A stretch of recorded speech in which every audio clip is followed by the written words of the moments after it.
on behalf of Maggie Gyllenhaal's The Lost Daughter, in which she plays a young mother who befriends an older mother vacationing on the same beach. Please welcome Dakota Johnson. If you are familiar with both your film's budget and how many days you shot, just so people have a bit of context as we go forward, I hope you can share that. And let's start with Ann Dowd. Mm-hmm. Dakota? I think ours was 5 million as well. And it was around the same 28 days, maybe 20. Mm-hmm.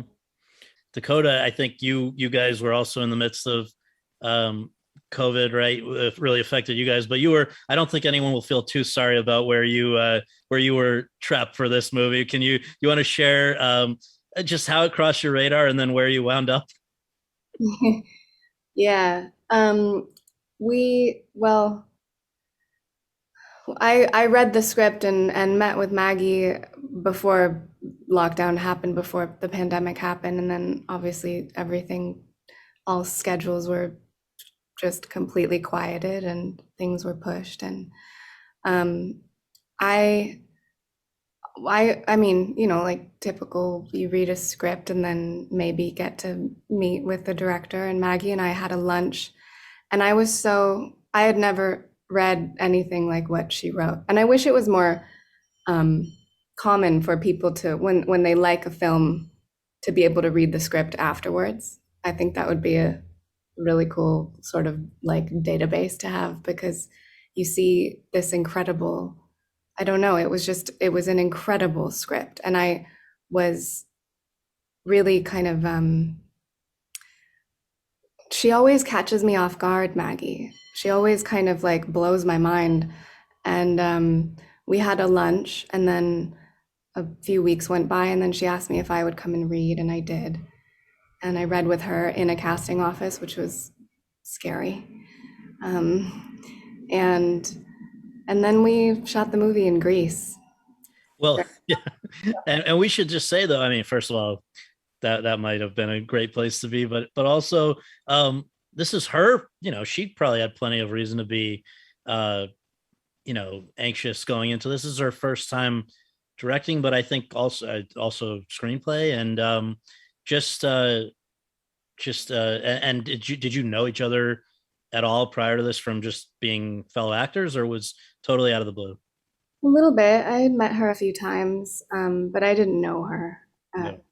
and it's really such a gift to know her. She has an incredible mind and an incredible heart. And she adapted the Elena Ferrante novel in a way that is just so badass. It's not, it's not a like a cover of the book. She really allowed this novel to do something to her heart. And then what she came out with is something really different than the book. And she had Elena Ferrante's blessing, which was very cool and um, really sort of mysterious, because they still have never spoken. They've only corresponded, and we don't know if she's seen the movie. But she really wanted Maggie to make it her own. And I found that to be so brave and so inspiring, to be so affected by someone else's work of art, that it then translates into something that you think maybe other people might relate to, because it's how you were affected by it.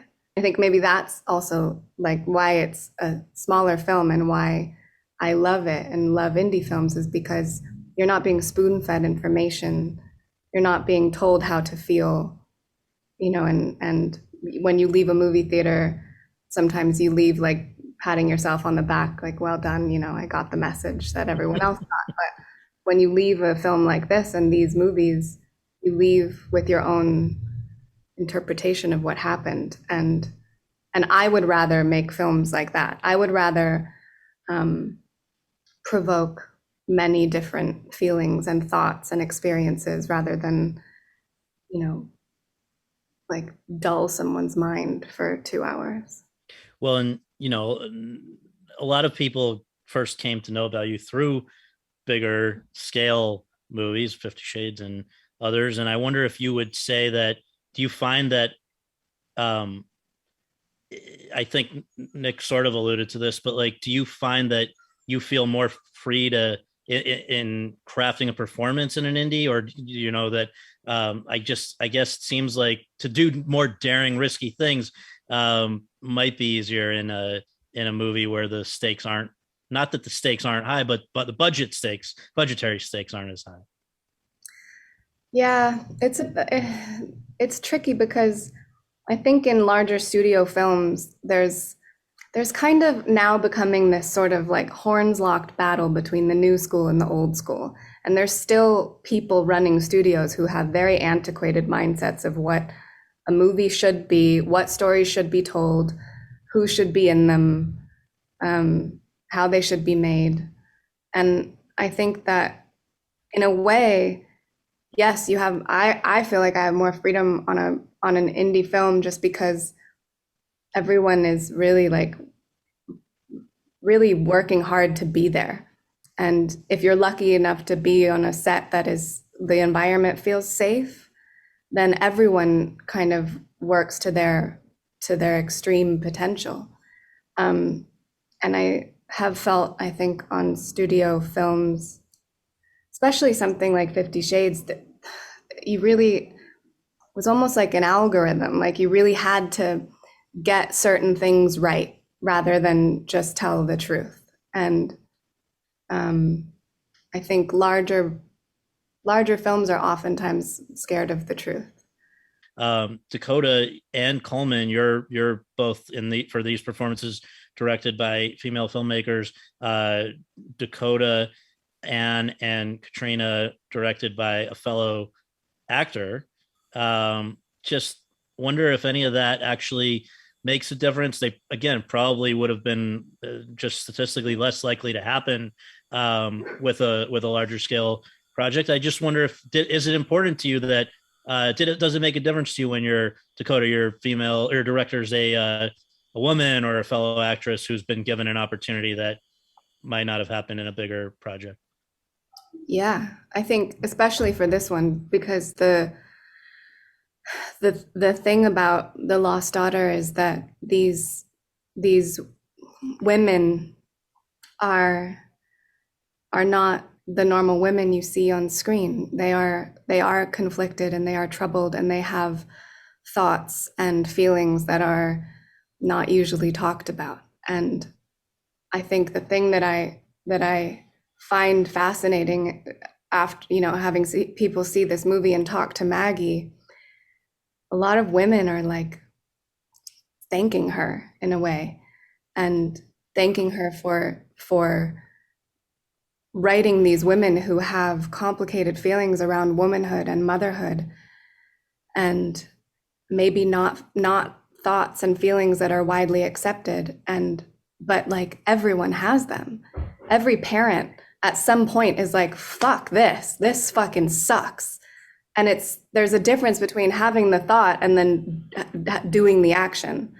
And like you were saying before, some people are maybe considering that perhaps Olivia's character is unlikable because of what she does, but why?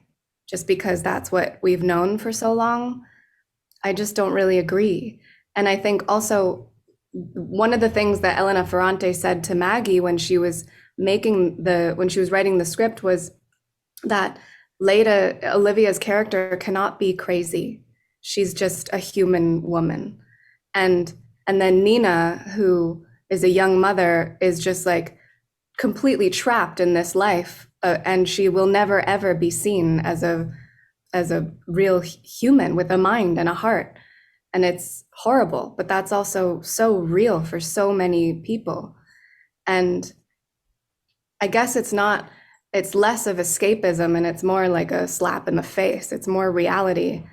And I think Maggie, being a woman and also an actress, gave all of us this really safe space to go to very extreme places. Whether it ended up in the film or not, I think, you know, she was there and she knows what it feels like to be an actor acting.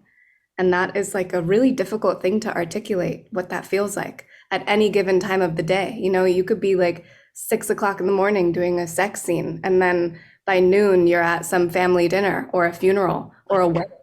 You're like, fuck, I feel crazy. And she really gets that. And she, I don't know. I never worried about being stupid, and I never worried about not being seen, and I never worried about not having, a lot of the movie takes place on the beach, and not I never worried about what my body looked like, and none of the women did, and that was fucking cool because I mean, I made a big naked trilogy, and that was a thing every day was like, okay, what are you do though? It was like constantly protecting myself, never ever feeling protected. Trying to remember, were Wow. any of the installments uh female directed? I'm sorry, I'm trying to remember. The first one, Sam Taylor Johnson directed the first one, but then the Yeah. second and third was directed by James Foley. Mhm. I just came from Middleburg, in Virginia, and just to have these people who simply love film. It's just something happens when you're with people like that who just love it, and it's important to their lives and their well-being. It's essential. It's I think fantastic. I think you were there too, Dakota, right? Or was that middle? I'm confusing the. Honey. I was there, but I was also saying for like 6 days that I was going to Vermont, and What does that mean?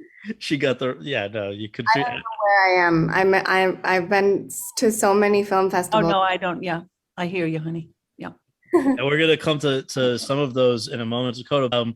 Let's go to Dakota because you've been, as you mentioned a moment ago. I don't know how you know where you are right now because you've been at a ton of major ones. You guys started in Venice, then came to Telluride, where I know Simon also was, and then went to New York, which is those three couldn't be more different. And I guess I wonder if you want to try to explain to people who maybe haven't experienced those yet, just the differences and the different value of each of them.